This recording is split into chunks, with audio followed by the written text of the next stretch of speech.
Hey, everybody, welcome back to Too Many Men. My name is Alison Lucan, and I am delighted to be joined by, we're going to bring this back because it's just so cool, the NHL beat writer extraordinaire. And I'm going to quote a response to one of her tweets that I saw where someone said, they may not always agree with what Sara writes, but they just can't get enough of how she writes. And how she writes has been one of my favorite things forever. The incredible journalist, writer, storyteller, Sara. How are you? Oh, I'm fabulous. And yes, I love that. I want to disagree with people. That's kind of the art of writing a column. That's what I love to do. That's the point of it all. Just have a brain cell and be not a dick. I need to say that to myself too. Like we're in this together. If you won't, I won't, but maybe I should change. No. No, no. And you heard her there, my friends. It is the incredible, I'm just going to start calling you a fashion designer because of your incredible upcycling that you keep doing and releasing. And also, Mets invest. Are we Mets invested or are we Yankees invested? We are Yankees Well, infested. I We don't just live with a know. Met fan. We Oh, are not a Met fan. I don't listen. I don't follow the baseball. Okay, The baseball. Steven's also a Yankees fan, so there you go. The Yankees fan extraordinaire as well. Shayna Goldman. Shayna, say hi. Hi. I was going to text you actually and ask, is Steven a Guardians fan? Because I was like, are we enemies? Like, is this an Ohio vibe? Are we enemies? But I'm glad to No, hear we're not. no, you're not Thank at goodness. all. All right. All right. We've gotten our introductions out of the way. We're so happy to be back with you discussing all the things, which means we start with Sara Civian's favorite segment. And Benny, if you want to just record for us a drum roll, we'll take it because the drum is still sleeping. Sara, yes. what time is it? Time for The noise Big on canceling, news. canceling a clap. I did not expect that. I figured like, the table rumbling it would, but the clap, that just My number one Fantastic. awe, this noise canceller. It's time for a bit of news. It is time for bit of news. I must report sadly that my co-host did not take my assignment seriously, and they still have not watched all of Face Off. So we will get to that. It is on our agenda, and I will not we let it asked for an go. extension. Mhm. And I was ham tied by inability to trade you both to someone who has already watched it with our salary cap. So here we go, our non-existent salary cap. All right, let's get to some hockey news. Let's start with the Florida Panthers, who have two big players out of the lineup, but still are finding ways to win games. Alexander Barkov injured out 2 to 3 weeks in the loss in Ottawa. And then a little bit more curious, we saw what happened to Barkov, but a little bit more curious, Matthew Tkachuk is sick, quote unquote, and is out for at least a week. That feels odd. I don't know what's going on there, but Sara, what say you about these two losses to the Panthers lineup and how they're still finding ways to win games? It's just you invest in your depth, and this is what happens. And you play kind of not the best teams in the world, and this is what happens. So I don't know. I think you have a good goalie. You have a lot of people wanting to step up and get higher up in the lineup in this team. You got Carter Verhaeghe, Shayna's favorite, period. Shayna, I think Sara just said that Boston was not a very good team. What do you think? Not against the Panthers.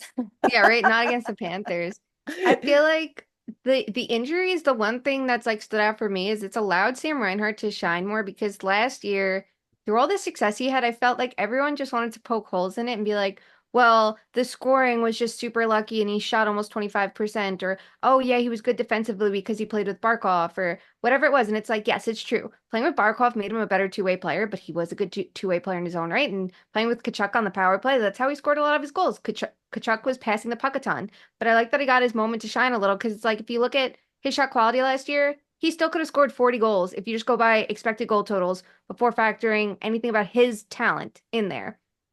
So 58, just 58 goals is not a fluke. yeah. Is he going to score 60 this year? Maybe not. Could he easily hit 45 though, especially at the pace he's at? Yes. And to do it right now with no Barkov and Kachuk, I feel like it's letting him shine. Am I the only one who like I feel like this illness though came out of nowhere. Is this weird, or am I the only person that thinks this is weird? It's okay, it's a little weird because I feel like the lack of details, but like he didn't travel to Columbus. And I feel like of any person on that team, like if he was injured, he would be like, I'm still going there to be with everyone for that. So he must be contagious. Like maybe he has the flu or something. Like he must be like really sick that they're like, I we're not gonna let it spread through the team. There's several illnesses going around the league right now. I don't know. I feel like I've been getting sick this year. I don't know. Maybe he really is, but I don't think he'd miss No, two for sure. throws. So I don't know what's going on, but It's No, the I like details. It's the mystery. Why is everything a yeah. mystery in this league? Especially when the league is jamming down your throat, like bet on us, bet on us, bet on us, and it's like, okay, but like, what am I betting on?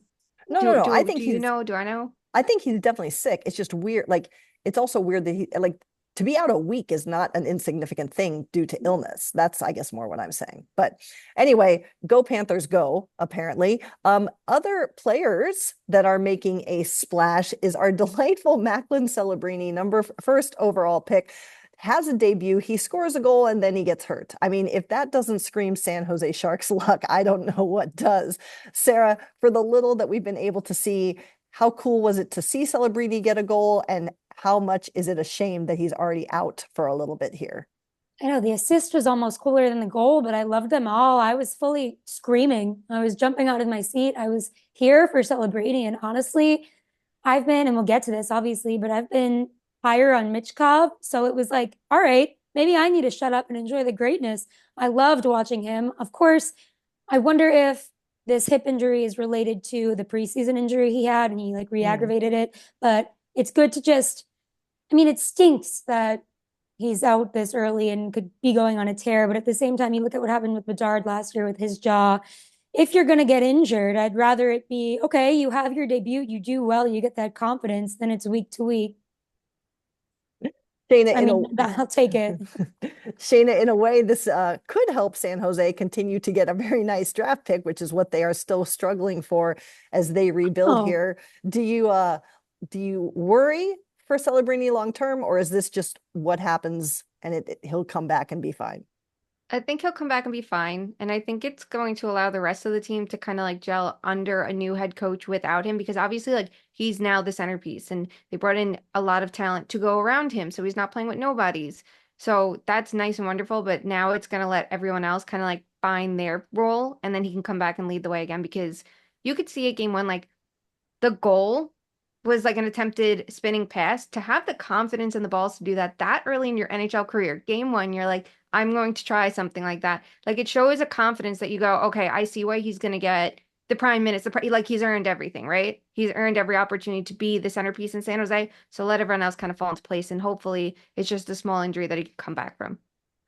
Another young star, and Sara mentioned him, and I did not get to see this live because I was covering the Seattle Kraken game last night, is Matvey Michkov has quote unquote entered the chat. He scores his first two NHL goals last night in what unfortunately was a game that ended the Oilers' losing streak ultimately in overtime. But he had to score a goal on the power play, but then wait to see if it was actually good. Sara, tell the people what happened if they didn't get to see it with their own eyes. yeah, there was not only an initial league review in Toronto, which he is just sitting on the iPad, like, does it count? Does it not? I don't know. This is my first NHL goal. But then there was a coach's review on that review.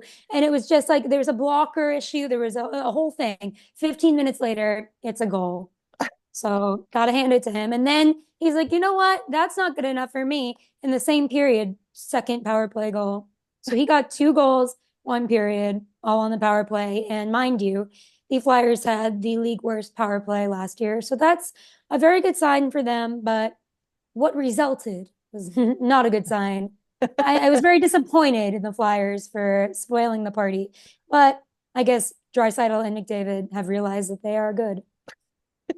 Shayna, how excited are you now to see what Michkov is going to be able to do given this performance against struggling, but it's still the Oilers that are viewed to be one of the top contenders in the league this year?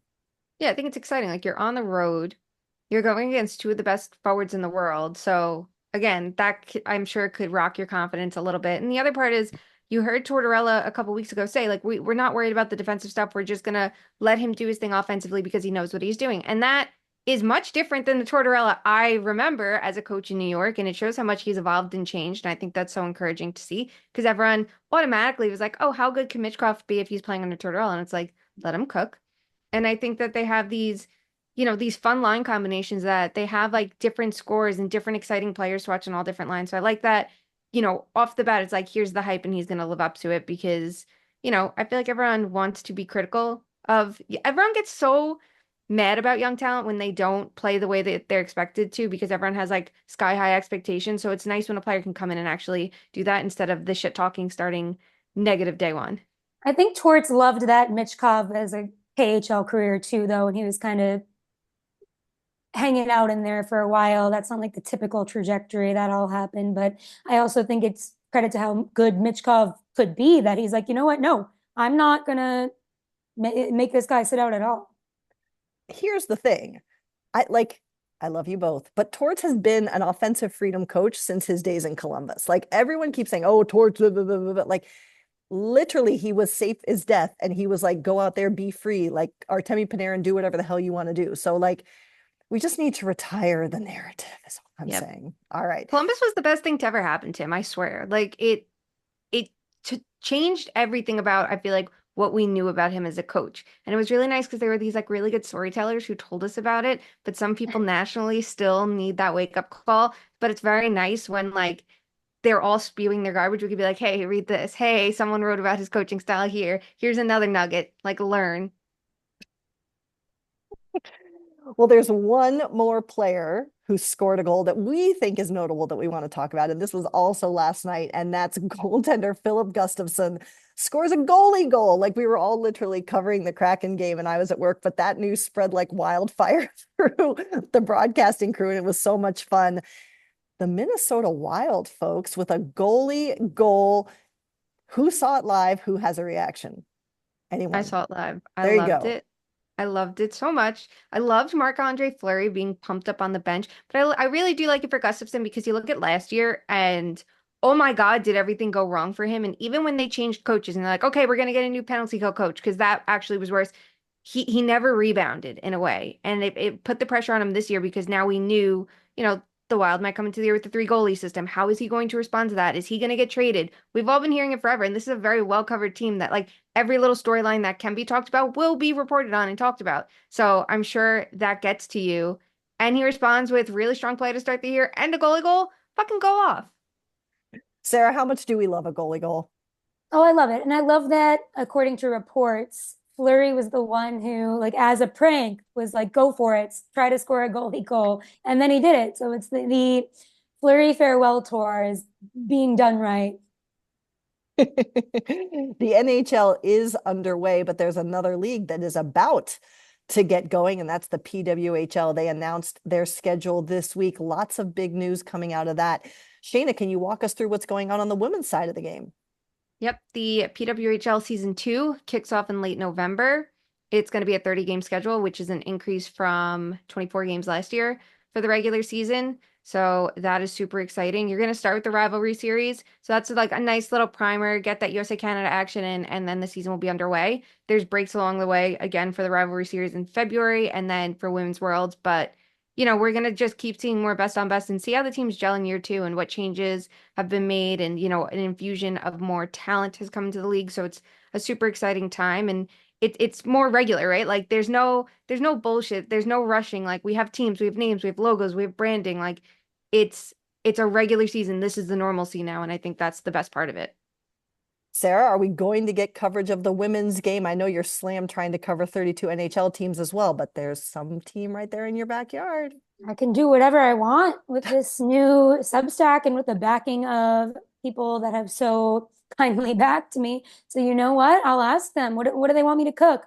And I bet the answer will be some fleet content.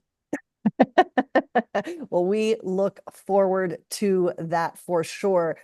There is one more bit o' news that we wanted to cover, and this may turn into a rant, but today is not the day to make it something fun. We do want to tip our hats to the Columbus Blue Jackets organization, who honored Johnny Gaudreau in their home opener last night. An absolutely incredibly heartbreakingly beautiful series of events. I was not dry-eyed watching it after the fact. A lovely tribute, leaving the left wing position open on the opening faceoff, having two former Flames take the faceoff and win the faceoff over to the left flank, and then letting 13 seconds tick off. And this was after a video from Johnny's wife, Meredith, that played in the arena, and a raising of a banner bearing Johnny's number and name in Nationwide Arena.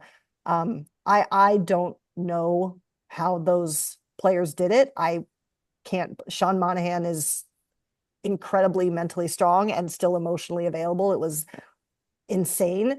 But we're walking a fine line here, and that is in commemorating a moment and remembering a very special human and challenging us all to take lessons from that.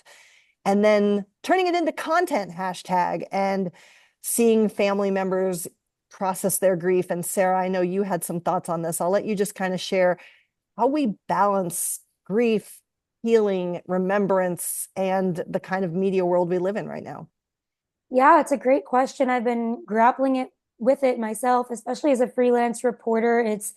It feels like every post I make, it's to generate clicks, to make a buck or something like that, and that the algorithms are constantly working against you by design. Whatever, Elon is trying to monetize everything and monetize in bad faith. There's a lot of bad faith going on. So I've been really feeling, I've been sitting this one out on Twitter when it comes, especially with my role as somebody who has a lot of followers, who is freelance and produces her own content, right? It's like, it's one thing if an official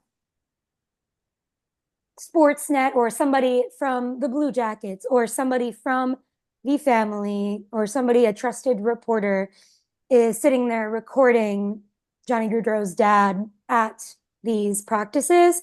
But I just think he's being invited as a way to be in community with the hockey world, and he's showing up to feel a little normal. And I know that he knows this is public, and I know that he knows the hockey world has his back. There's something about the videos that doesn't always sit right with me, especially the aggregation of the organic videos. It's just, I know bigger accounts make more money spreading these videos that other people took of somebody's pain.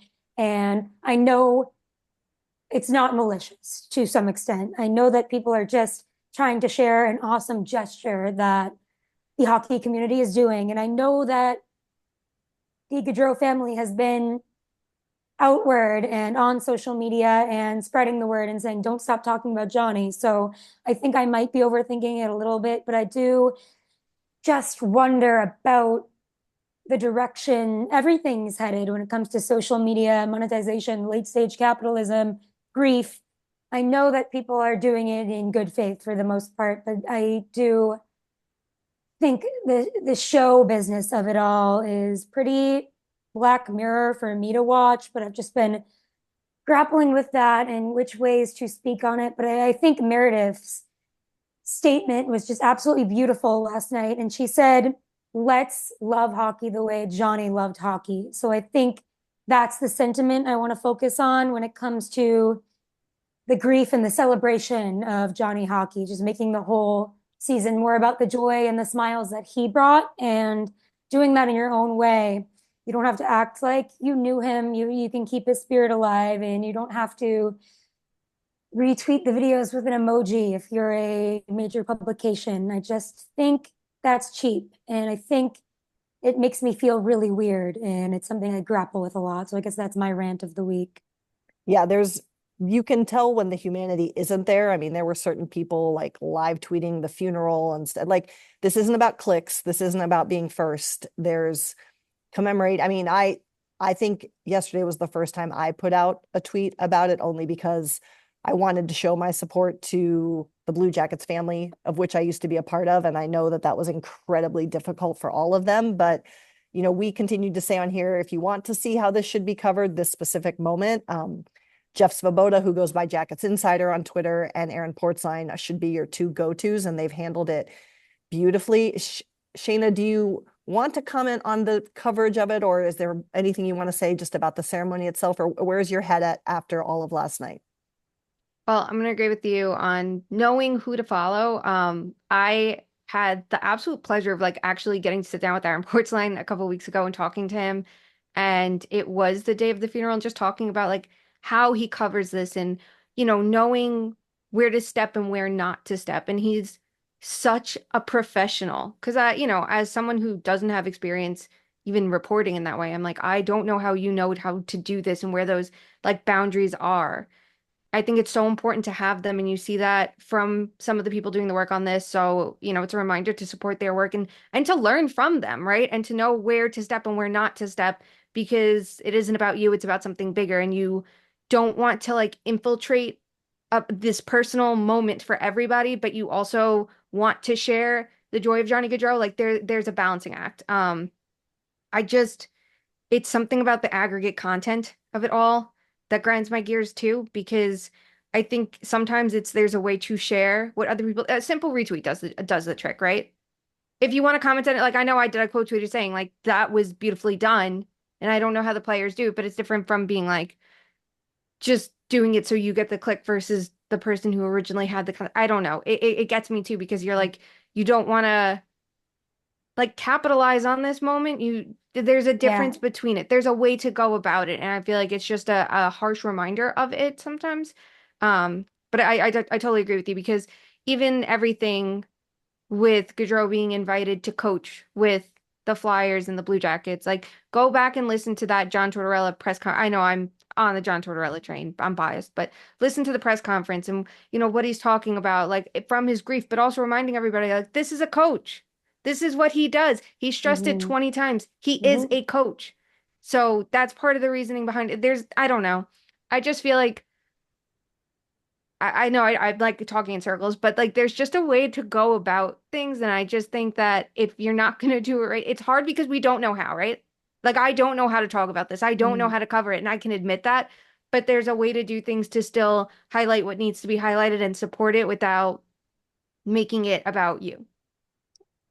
1,000%. And again, this is just my personal opinion, but the organization, both organizations where Johnny played, have done beautiful tributes. Did you guys see the Calgary tribute with the shot locations and the replays of the goals? It was stunning. I beg of 30 other NHL teams to let this team direct how this story is told going forward. Please don't bring it up every time they come into your building. Yep. These poor players, I can't even imagine. And to the Blue Jackets family, all of us send our support as you process, however you process. All right. We do have a shit list entrant. That is a change of gears. Here we go. um, the Boston NWSL team came out with a new marketing campaign that was then quickly shelved. Sara, as our Boston headquartered reporter, do you want to take this one and tell the people what happened? Yes. First of all, the campaign was called Too Many Balls. We do not claim this. We are not we are as disaffiliated with the Too Many Balls campaign as we could possibly be. But yes, they rolled out, there's Tom Brady talking and a lot of Boston sports men talking about how there's too many balls in Boston sports historically. And then the soccer team is going to change that somehow. Oh, they're talking about testicles. They're talking about testicles, people. They the WNSL has now released a Boston team called the what is it? Oh my God, it's even worse than I thought the team was called Too Many Balls because that was the branding. It's called Boss Nation. Like, okay, Boss at least Nation, yes. yeah, at least call it Girl Boss Nation, which actually would be worse. But anyway, as funny, I'm sorry, this is all over the place because they deleted the video because it was so bad and so all over the place. But my gripes with this extend from not serious to very serious. The not serious is how are you going to call yourself like if it's a hockey team, that's a puck. That's not you can say, okay, there's too many balls and make it a double entendre, but you play soccer with a ball last time I checked.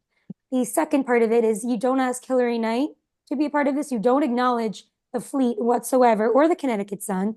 You're saying, I mean, if you're going to call the New England Patriots a Boston team, you can call the Boston Fleet a Boston team, and you can maybe call the Connecticut Sun a New England team, right? They're acting like this is the first Bostonian women's team. That's mildly serious to me. And then the most serious is that there's a culture war about trans people in sports, and this seems misguided at the very best interpretation of it, that you're talking about genitalia and saying, nope, there's no former, future, present balls allowed. Like, it's just vulgar and not funny and old humor. And it's also could be non-inclusive. And I don't think it's that like triggered to say that in this day and age where people like Riley Gaines are crying on the internet so much about men or trans men being in women's sports. I don't know, not the way to go here whatsoever. Shayna, we certainly know that there can be too many, too many. The only too many that always lives is too many men. But what were your thoughts when you saw this campaign roll out? At first, I was like, is this real? Because I feel like that's my response to everything now. Like, I'm like, is this AI? Is this real? Is this a Like, bit? is someone fucking with me? And I saw it and I was just like, choices. Choices are made. Choices were And made. like you said, like there's a quirky way to go about things, and I just feel like it was kind of a miss, but like everything's gone now. It's just everything about it's weird. Yes, bad. Well, it's bad and it's gone. So yeah, it's gone. What now? Stay tuned. All right, we move forward. Shayna, I almost didn't do this last week and you kept me honest. So please tell the listeners what time it is now. Yeah, we have to talk about my personal team. How does this affect the Leafs? This is a good one. Oh, I'm excited for this one this week. I'm excited about it every week. This is my segment. Well, let's start on the ice with just some typical like Leafs angst. Toronto is one of 4 teams without a power play goal. And as we were talking about in our chat last night, Mitchkov has more power play goals than in one period than the Toronto Maple Leafs have all season. Just incredible, incredible content for the talent that this roster continues to boast about. On the ice, how are we feeling about the first few games for the Leaves of Toronto, Sara? I feel like I don't even know if I'm being sarcastic at this point, but I honestly think it's good leadership from Matthews to not be scoring. Like, all right, let's take the reins off. Put the pressure on the defense and the goalies. Let's see what we're working with. Wall's injured. You got 2 actually decent goalies in the running now. We got like a 3 potentially. 3. Yeah. Even 3. Make it 3. There's that. I think the defense has been decent. You got your supporting players like Domi making it count. And I kind of like what I'm seeing from the Leafs because it's not necessarily Austin Matthews gritting it out, doing 3 goals a game. Shayna, there's a saying in hockey that the power plays are good when you have the best players because it's purely an exercise in executing with the best skill that you have. Not everyone agrees, but are you concerned about the power play specifically for Toronto? Not fully, because I feel like when they get everyone together, and there's been like absences here or there. Now Nylander might not play tonight if I saw correctly earlier. Like, it's different personnel, and also like it's a different coaching staff, and special teams is something that doesn't always get the same focus in preseason training camp when you have a new head coach, because you want to focus on even strength play and then you start worrying about special teams. So maybe that's a part of it. And you would think, well, they've all played together for a while. It's like, sure, but things are different. Things are happening. The other thing is like I'm very curious if they're gonna keep Morgan Riley as the quarterback on that top unit. I keep thinking maybe OEL still has something left in the tank, and like we saw him in Florida start there when Montour and Ekblad were out to start the season, and we saw him play pretty well when they managed his minutes too. Like overall, like I don't know if they want to put too much on OEL right now because he is playing matchup minutes with McCabe, which I did not anticipate with Tanev on that roster, but sure. So maybe they're like, we don't want to throw him into that, but I do wonder if he gets a look if things persist.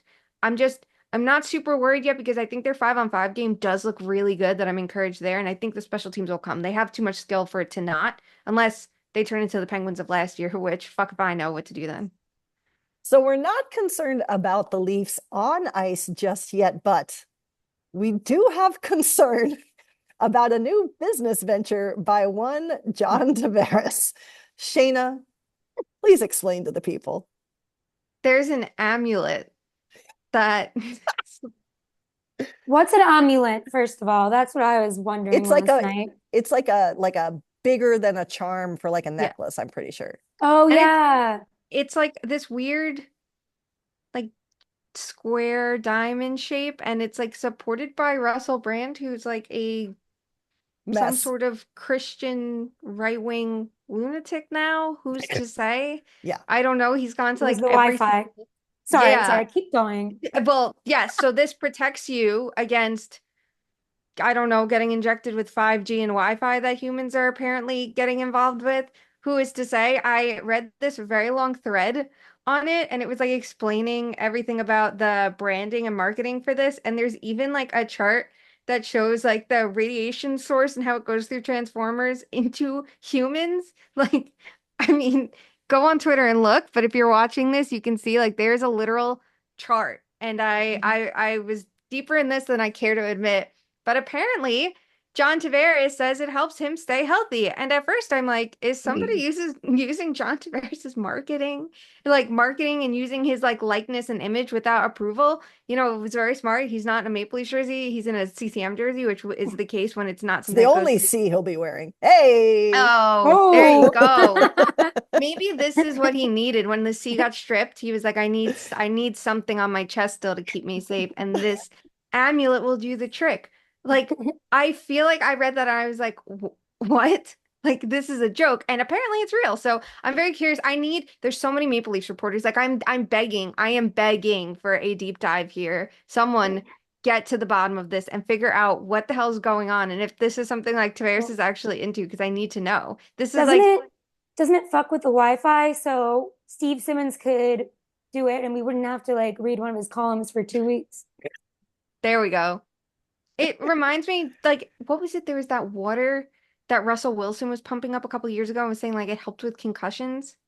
Oh God, I remember Like this. I feel like this is like 10 times crazier, so I like it more. But I mean, I watched the video for it, the branding from Russell Brand, and I was like, what is going on right now? So go off, JT. We wish you well in your healing journey, apparently. Here we go. All right, let's move on from everybody's favorite team and get into some broader hockey talk. We mentioned this at the top of the show.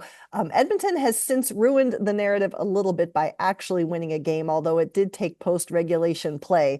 But does Edmonton seem to think that they can't be good at the start of the season? It's wild to see a team that, if you guys watched Face Off, everyone's talking about how they're going to be so motivated and play so well and how they're locks to get back to the final and probably win the cup this year.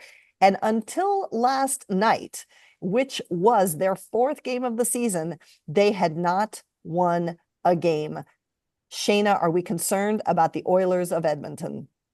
I honestly just want to know if they feel like they have to get worse than they were last year in order to be better. You know what I mean? Like, do you have to fall harder to like get back up? I don't know. But like going into last night's game, what was it? It was a 4-3 final score, so they scored Mhm. 4 goals. Before that, they were getting outscored like earlier in the game. It was like 17-3, and now I think it's like 18-7. What is happening there? 18-7, that is correct. A Yeah, minus 11 goal differential, which is the most in the league as we record today on Wednesday. yeah, it's not good. And like last year you looked at it and you were like, well, they're trying a new system, and the goaltenders got really exposed by that because the defensive breakdowns were so costly. And here it's like, well, the goaltending has not been good. It definitely has not been good. I don't think it's the only thing that isn't good though. That's like the big difference. Like we'll talk about Colorado and Edmonton, and I think that you can see the differences there. I feel like Edmonton is dealing with so many lineup losses. And while I think they made really good signings this summer, right? Like I think Victor Arvidsson and Jeff Skinner, like they're great additions. And I like Emerson on defense there. I think he's going to be really solid after playing in San Jose last year. And obviously losing Cody Cece is addition by subtraction. You're still missing a lot of guys that made this team click, especially on the penalty kill. Guys like Fogel and McLeod, like that's a lot to handle. You lost two defensemen, you lost a handful of forwards. You have to figure out a way to like click not just without those names, but now with new people in their places who have different skill sets. And that's going to take some time. And I think once McDavid and Draisaitl get going, they haven't yet, and that's okay, right? Sometimes you have a slow start, and I'm not really worried if either of them do because we saw last year you need everybody else to pick up the pace a little bit more too. So it just feels a little disjointed. So I'm curious what the coaching staff does because they did such a good job solving it last year, but they were also fresh faces coming in and looking at a problem versus this is a problem while they're already at the helm. Like, how different is it to manage then? Yeah, Sarah, I think that maybe people, again, they watch what Edmonton did and everyone knows about the offer sheets, but people don't necessarily fully examine how much this roster has changed compared to last year. And that was a roster that struggled at the beginning as well. What is your biggest concern about the Oilers right now?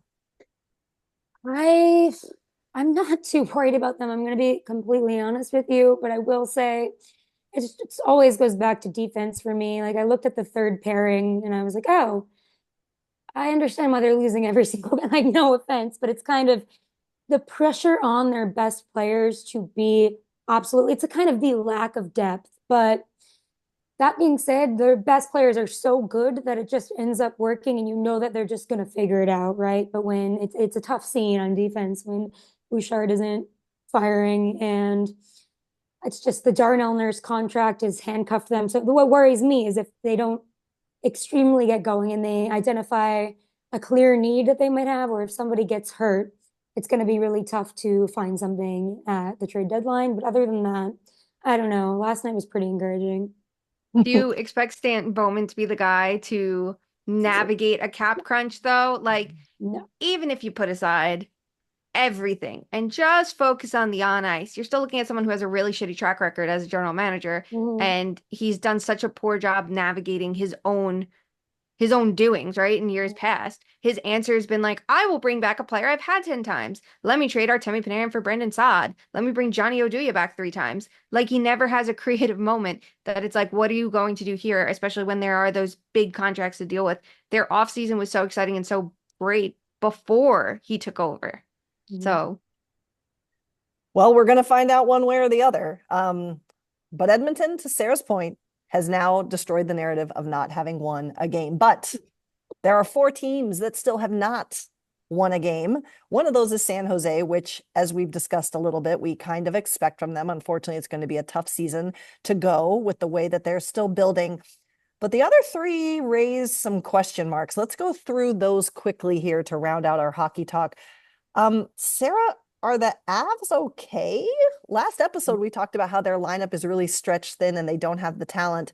But goaltending is kind of a shit show. And it just feels like this group might not be able to cover for what's lacking right now. What say you? Everything is bad. They have the worst goal differential in the league.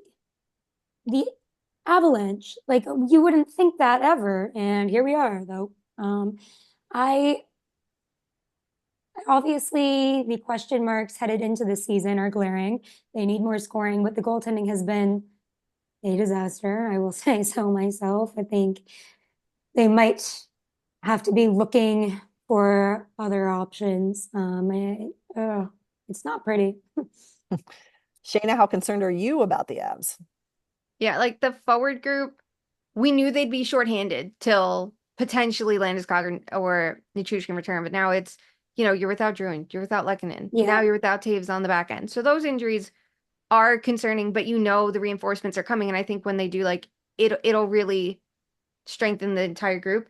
But it's Georgiev. Like, the game against the Islanders, I didn't think he should have started after getting pulled in his first 2 starts. He is over aggressive and over committing, which can be his style. But I think now it's the frustration of screwing up, I think, is getting into it and making him make these moves that he really shouldn't.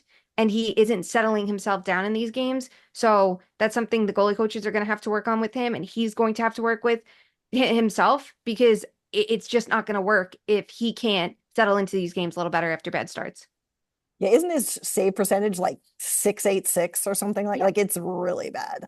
They're in some trouble for sure. Another group that came into this season with all the expectations and thus far has not been living up to them is the Vancouver Canucks.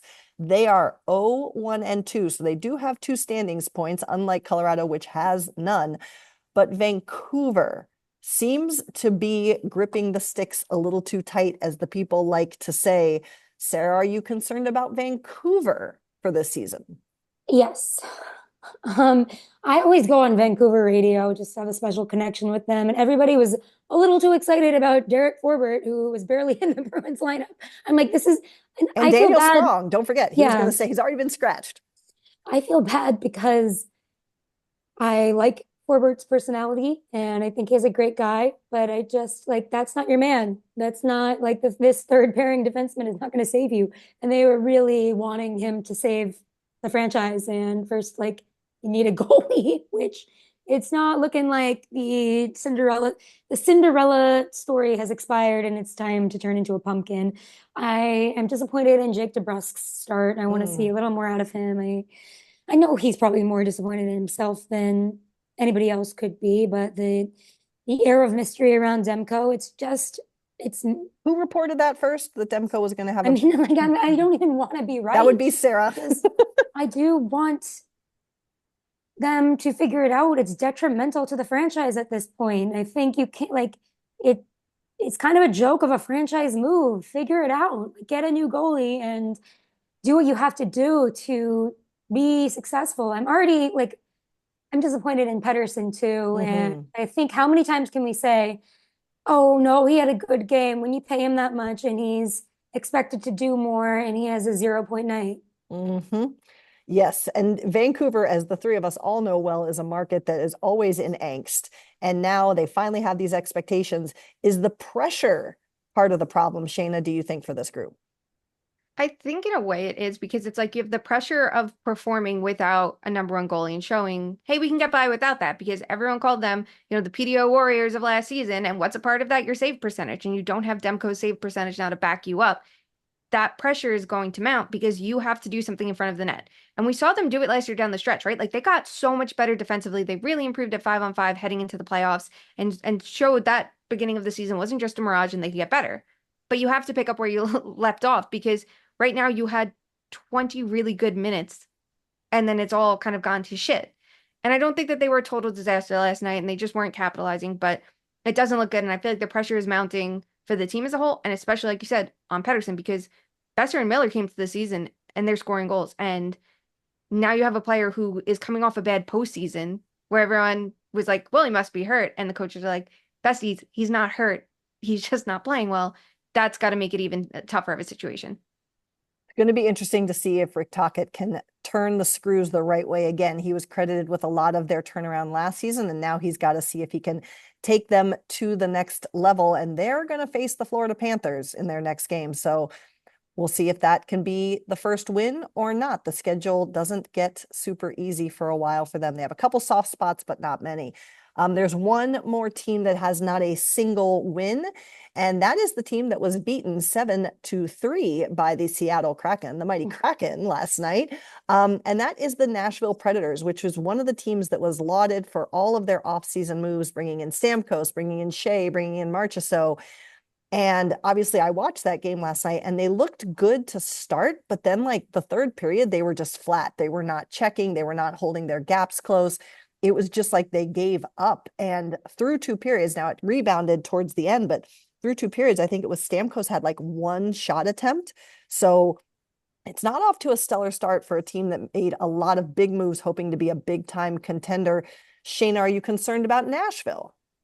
I'm a little more concerned about them because you look below the surface and it's not just, okay, the goaltending or, okay, they're not finishing their chances, like you would say for Edmonton and Colorado to an extent. Like, they have more issues than that, but those are the most pressing ones. For Nashville, like a 5-on-5, they're a bottom team right now on both ends of the ice, which is very uncharacteristic for them. When we saw last year, that surge they had in the standings, they were legitimately one of the best two-way teams. So it's a little more concerning there because yes, they have new faces they have to work into the lineup, just like Edmonton, and that's going to be tough. And they're big name players like Marchessault and Stamkos, but it's one line and one defensive pair that's really different, and a lot of the rest is the same. I think they have a good coaching staff, and I think they've put together a really good team.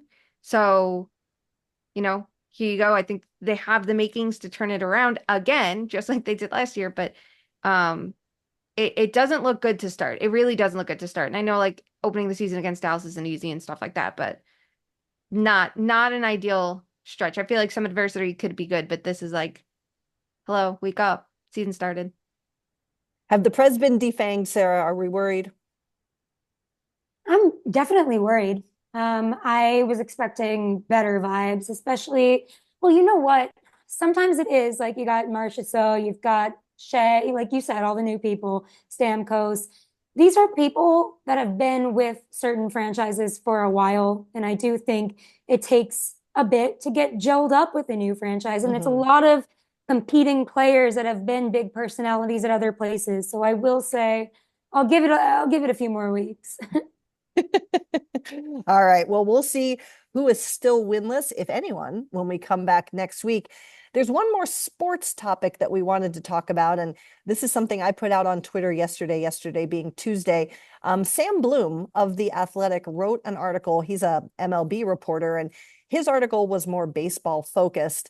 And he was talking about the phenomena that happens across sports at some point in the postseason, which is at some point, whether it be after round one, like it is in the NHL, or at the start of the playoffs, like it is in MLB, that local coverage, local reporters, local broadcasters are taken off air in lieu of putting it on a national broadcast with national commentators and crew. And I get it. Those networks pay a lot of money to get those rights. And it is fair to say that not every team in every sport has excellent broadcasting. That is a valid thing to be concerned about.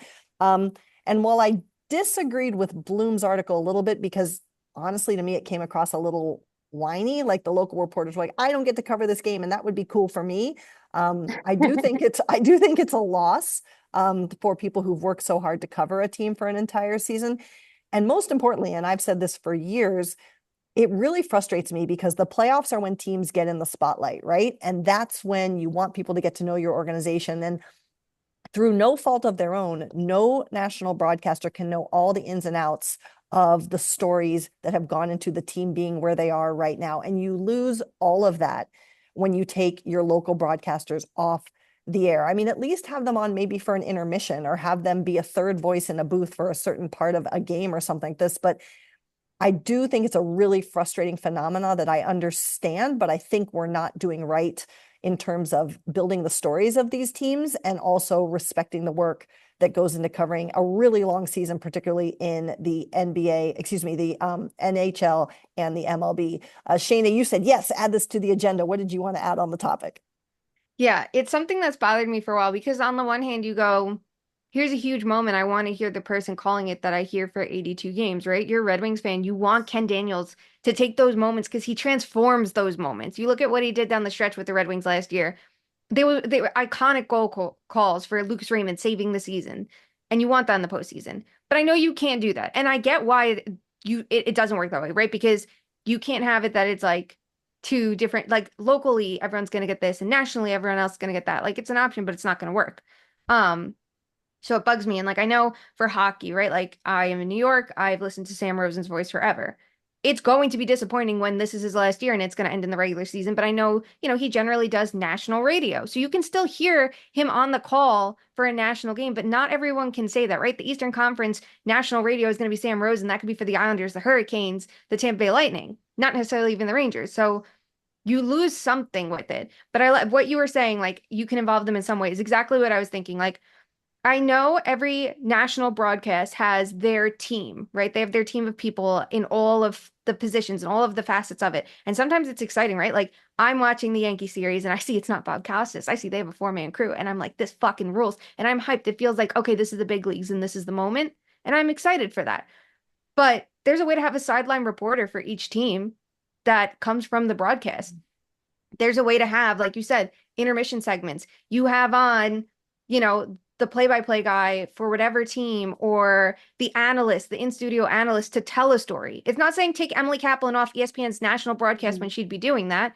There's all the time and space for it. And it's a lot of voices to handle. And I understand that too. But guess what? When you're in the playoffs or the Stanley Cup final or, the World Series, go big or go home and find a way to make it work. Your networks with these massive budgets and all these capabilities have an alternative broadcast. Do a huge pregame. You're doing an hour pregame session. Instead of showing the same panel for an hour, bring in some stories and let Alison do a feature now on Chandler Stevenson's first year in Seattle when they're in the playoffs this year instead of doing nothing. There's a way to make it more inclusive and tell more details and more stories and have the collaboration because that would make the best product. Sara, where do you stand on this? No, I completely agree. I think it's kind of some of these disputes are just embarrassing because these companies have so much money and you'd think they're like on the street asking for $1. Like there's so much potential that so many talented people don't get to use every year, and it just really stinks. And it's shrinking by the day, unfortunately. Yeah. So here we are. If you want to read that story, it is on my Twitter timeline, and we'd love to hear your thoughts on it. With all of that being said, we wrap this episode with everyone's favorite game, and that is Fuck, Marry, Kill. As is tradition, Sara, you get to go first, and here is your topic to riff on. Fuck, Marry, Kill. Which one of these players, if they will ever score again? Connor McDavid, Austin Matthews, or Alex Ovechkin? No offense, I'm killing off Alex Ovechkin. He's starting off the season with I was trying to meme in the docket of events. He has 3 assists in 2 games, and he has now 700 assists, and he's the 6th player in NHL history to have 700 goals and 700 assists. And it's that meme from Mike Tomlin that's like, "We do not care." Like, we don't care. Let's go. The goals. We need the goals. Come on. That's what you're good for. Sorry. Okay. Brilliant. We are marrying Austin Matthews because if he never gets a goal again and the Leafs win the cup, that would be like, what do we make of that? That would be like Jesus dying for our sins. And fuck Connor McDavid because he's good to watch when he scores goals, and I would like to watch him score more goals. Thank you. Shayna? I'm going to marry Austin Matthews because I have the passion.